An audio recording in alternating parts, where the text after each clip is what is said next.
Hey there, you're watching Go on Shaw TV, where me and my friend Matthew are talking about Special Olympics. Yep.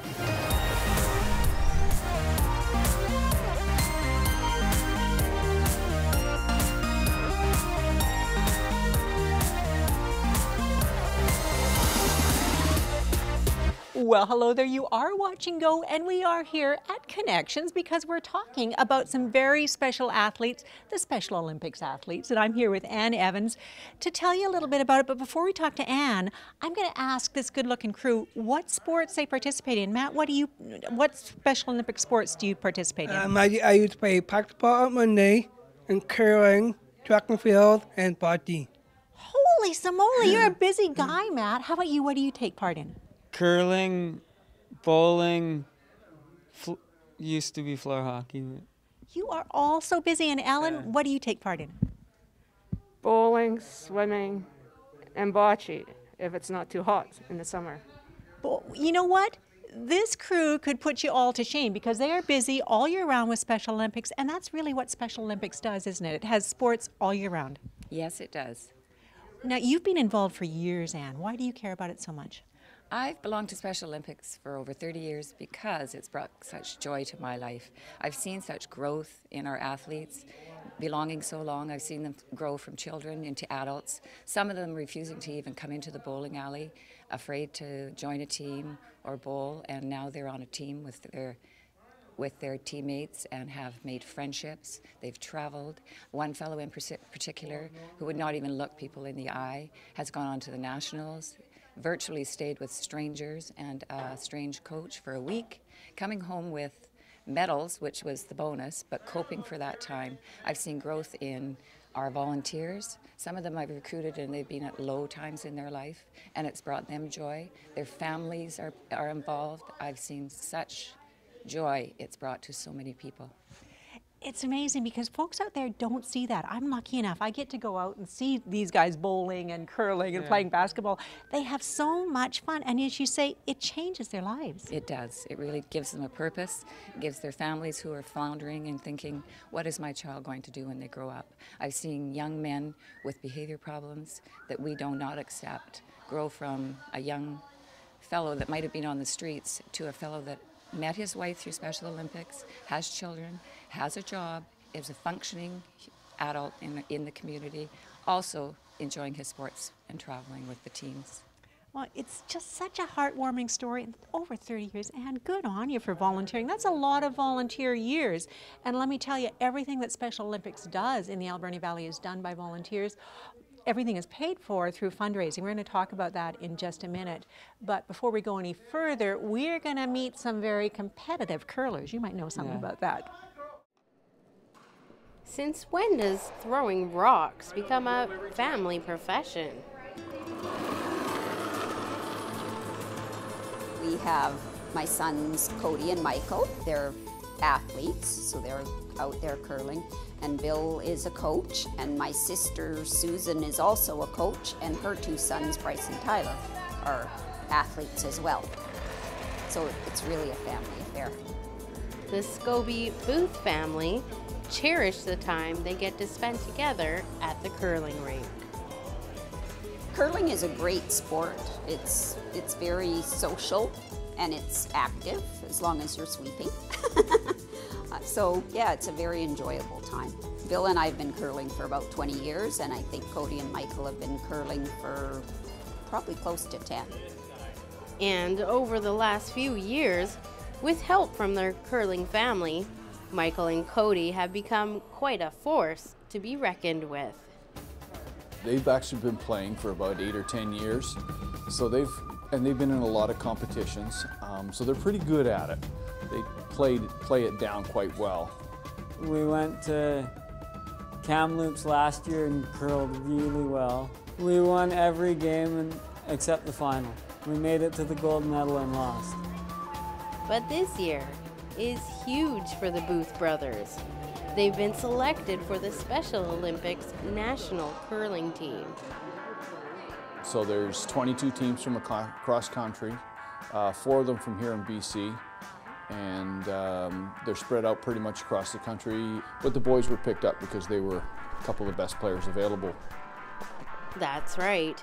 Both Cody and Michael are pumped for the Nationals that are taking place on the other side of the country in Corner Brook, Newfoundland. Are you excited? Yep, How excited are you? real darn excited. Yeah, we leave in like 43 days. And their curling family couldn't be more proud of what these athletes have accomplished. Yes, they're very excited. Well, they're going all the way to Corner Brook, Newfoundland, so this will be the farthest they've ever been. So they're quite excited about it. The competition that they're going to is going to be really fierce. Of course, as a coach, there's always something else they can work on, but they're doing really well. It's going to be a great experience for them. Some good curling, but they'll make some new friends, see some new places. It's going to be really good. The Special Olympics National Winter Games will take place at the end of February, and I'm sure the Booth brothers will have a strong cheering section back here in Port Alberni. For Go on Shaw TV, I'm Jenny Fortin.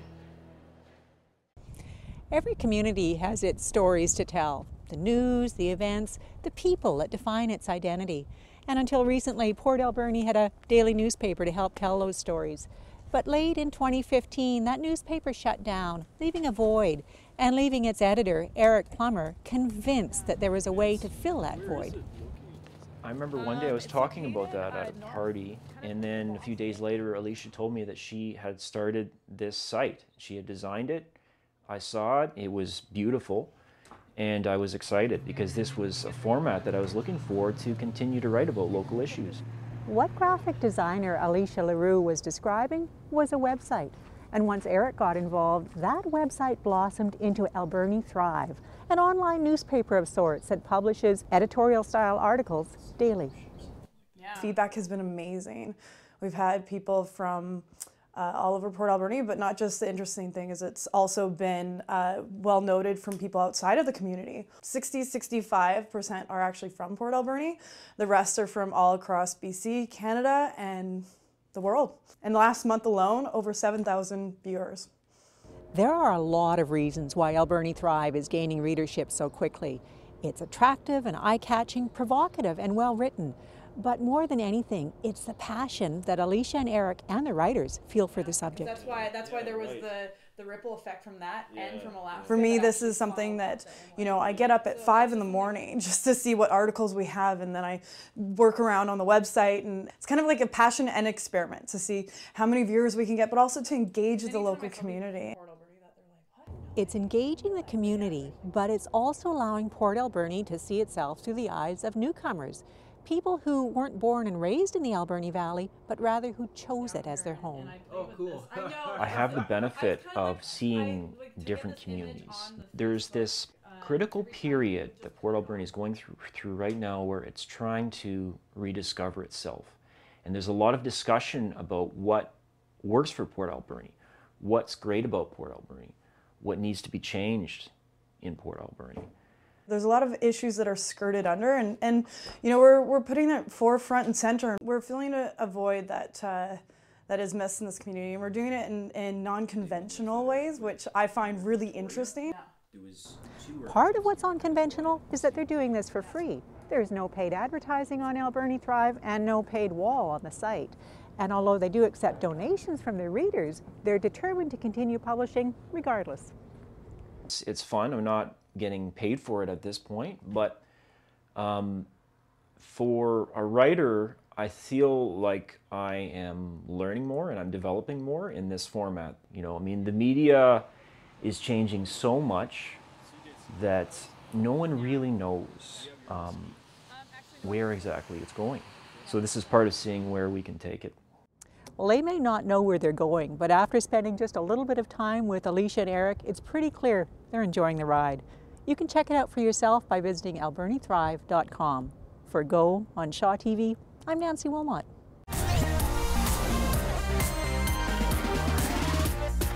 You know, I can't say enough about Alberni Thrive. It is such a provocative, fresh look at the Alberni Valley. If you haven't read it yet, you really should. You'll be glad you did. Now, we are still here at Connections talking about Special Olympics with Ann Evans. We've just had a chance to meet some of the athletes, and we've talked a little bit about what Special Olympics gives to these athletes.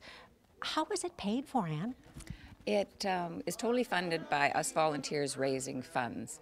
We occasionally qualify for the gaming grant. We did not qualify at all this year.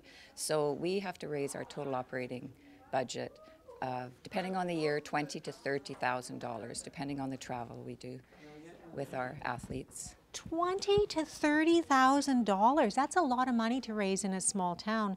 I know the WestJet tickets have been a big part. You'll see these guys out selling tickets. Yes, we have the WestJet tickets, and we're very appreciative for WestJet. We're very appreciative to the Kinsmen and the Lions and the Shriners, and I hope I haven't forgot one of their groups, but they are very generous with donating some of their gaming grants to us. And if she's forgotten anyone, I know that you didn't mean to forget anybody, because you appreciate everything. It is such a huge thing. What does the money get used for? $20,000 to $30,000. Well, we subsidize our bowlers. We have, I think, around 80 bowlers that bowl every Saturday. We subsidize them by $2 a game. We also provide uniforms, travel, equipment. We have to rent the facilities that our athletes train in. Last year was a big expense because we went to the BC Winter Games, so that entails renting a bus all the way from Port Alberni to Kamloops and then back. Any administration costs in this, or any of the coaches' administration paid? None of our volunteers are paid, no. None. So 100% we have a of every great dollar. executive, about 13 sit on our, and we work as a team together. Wow. So never be afraid of joining us. We bring everybody's skills to the forefront. Absolutely. And I've met some of the volunteers, not just Ann, some of the other folks involved, really a dedicated, committed group of folks who bring a smile to people's faces every day. It's a wonderful organization. And I must also say, I can't forget to thank our athletes for helping raise funds. Luckily, during the last couple of years, each of our teams, our floor hockey team, our ball team, etc., they've come on board and done their own fundraising by collecting bottles, getting firewood, having their own raffles. So we really appreciate what all our athletes do also. Absolutely. Great athletes, great fundraisers, and really a good cause. Now we're going to tell you about a very special event coming up to raise funds for Special Olympics in just a few minutes. But before we do that, Jenny Fortin is going to head down to the Capitol Theatre and bring us the lowdown on love. True love, weddings, and marriage. Is there anything more enchanting? I think forever's like a really long time, and tying yourself down to somebody like that is just gross. Apparently, it's a controversial thing. I mean, relationships can be challenging, I guess. Every time you say wedding.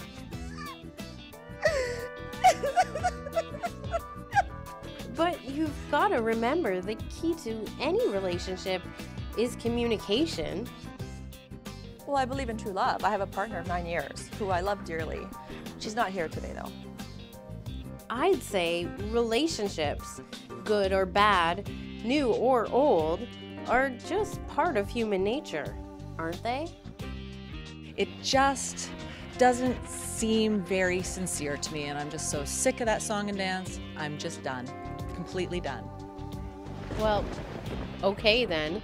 Maybe there is no such thing as true love anymore. I think that once you've found the one, and to stay with them forever is just the most important thing in life.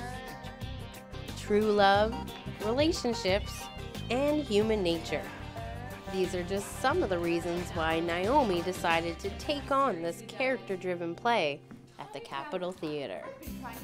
I think love exists in different forms, and I think what really drew me to this play is the obvious love and relationships between the women.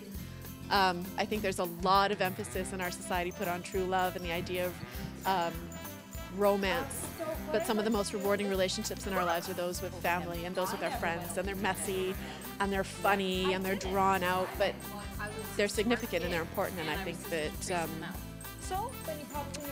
that kind of love deserves to be honored as well. 5 women wearing the same dress is all about relationships, and character development is key when it comes to this comedy.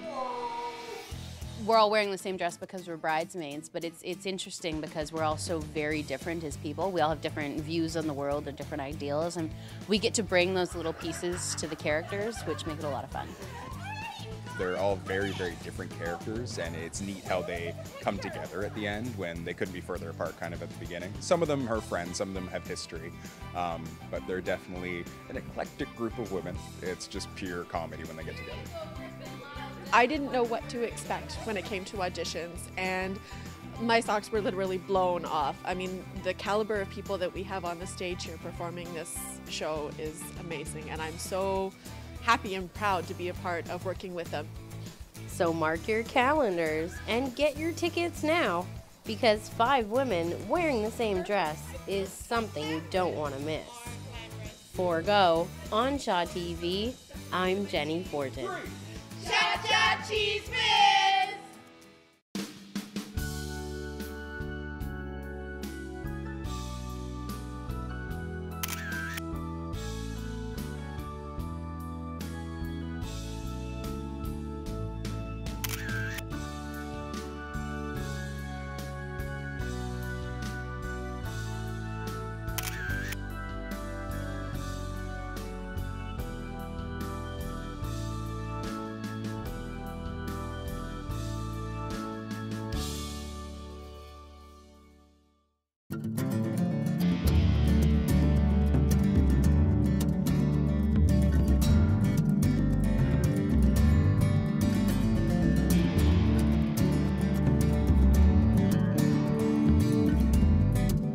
Welcome back to another edition of Art Avenue, coming to you from the Roland Art Center and our latest edition here at the gallery, which is by Hugh Breaker, but I'll get into that a little bit later.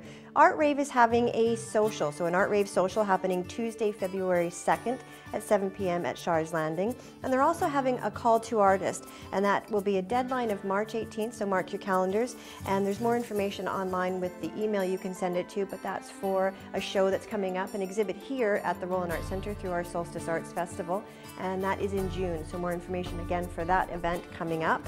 The Centennial Bells, they're having a Jane Austen costume workshop, and that happens every Tuesday and Thursday, and that's in the evenings from 7 until 9, and that's happening at the Alberni Youth Center. So for more information, you can contact the number below. And they're also having a Jane Austen festival, so these workshops are sort of leading up to this festival, and that's happening on July 8th and 9th right here at the Roland Art Center and some other venues in the Alberni Valley. And here's what's happening at Shars Landing on Saturday, January 30th is Boston's Hoot and Holler West Coast Tours, and that's bluegrass, old time, and Americana. Too sure what Americana is, but let me know. On Saturday, February 6th is Solo Go-Go, and that's presenting Vicksburg's Call, and that's a little bit of rock and blues. So for your advance tickets, contact Shars today. Well, that's it for another edition of Art Avenue, but before I go, just a few reminders. Our current exhibit here at the Roland Art Center is A Glimpse Inside a Traveler's Collection, and that's with Hugh Breaker, and that goes on until February 5th. So certainly stop by the gallery to see this magnificent exhibit. And book donations, we're now accepting all gently used books right here at the Roland Art Center for our May giant book sale. And also to the birthday party for Special Olympics, or actually it's a birthday party for Nancy Wilmot and Special Olympics, and that's happening on Sunday, January 31st at Shars Landing. So certainly mark your calendars for that wonderful event, because all proceeds will be going to Special Olympics. So until next time, I'm Melissa Martin for Art Avenue. Now, I'm going to get some tips on curling here for a few minutes while we take a bit of a break, so please don't go away.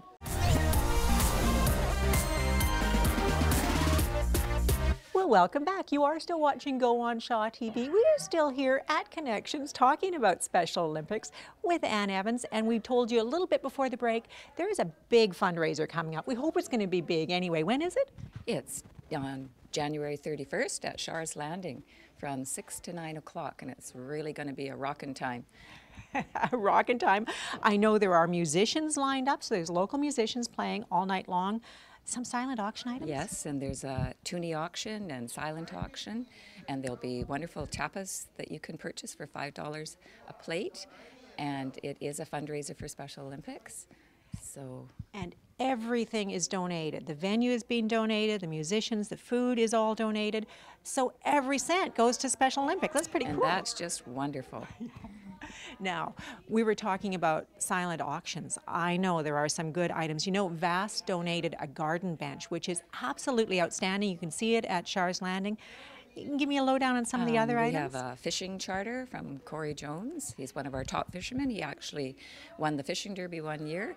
And we have a super fishing rod, tackle box, and reel, which was really popular at our last auction.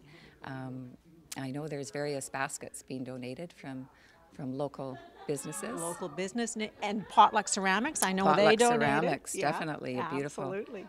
It's going to be a good night. Who should come out? Anybody that would like to support Special Olympics and have a good time, just come on out to the Shars Landing. 6 o'clock. 6 o'clock. January 31st. And thank you so much for telling us about this. It is going to be a great night. We're hoping you come. If you can't come for the whole evening, pop in for an hour, have a plate of tapas, and maybe place your bid. Who knows? You might get lucky and win that fishing charter. Well, thank you, Nancy. Thank you. Now, we are almost at the end of our show. But before we say goodbye, I popped down to the ADSS band room to listen to the senior band. And you know, they're pretty good.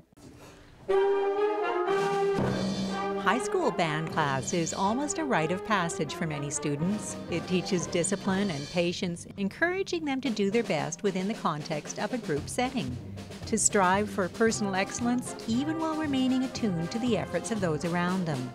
But every year in schools across the country, those same band classes also take to the road, traveling to festivals and even visiting other countries to perform. Been to Whistler and Kelowna and also Seattle. I love the trips. It's also a time when you can just explore different places too. 1, 2, 1. But this year, this Alberni Valley Band class is taking a particularly exciting trip together to what is arguably one of the most musical countries in the world. We are going to Cuba this year. We're going to see another culture. They're going to meet kids of their own age. We're exchanging with musical high schools that run, very, very strong music programs. But these kids' lives outside of school are very, very different than the students here. A cultural experience for sure. But on this trip, the students will be leaving behind more than just memories and footprints. We are also taking instruments there that we are polishing up and cleaning and fixing, and we're just going to leave them there for everybody. The Cuban students, they play so well. They are so musical. The culture is so important. Music is such an important part of the culture, but they really have so very, very little. And they can't get instruments. They can't just go to the music store, even if there were music stores, to pick up an instrument. Oh, their string breaks on their bass, or their clarinet reed breaks. They don't have those things. And so what we want to do is take down supplies and help them out. And Margot is hoping that you'll help out by donating unused instruments. If you've got an old trumpet, sitting in your closet, maybe your son or daughter played trombone 15 years ago in the school band, and you have an instrument just sitting in the closet gathering dust.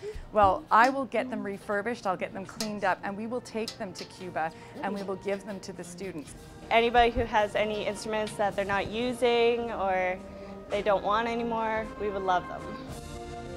The band is leaving for Cuba on March 18th, and any donations should be in by the end of February to allow time to refurbish or make any necessary repairs to the instruments. Donations can be dropped off at the ADSS office or other arrangements made by contacting Mrs. McNally. For Go on Shaw TV, I'm Nancy Wilmot.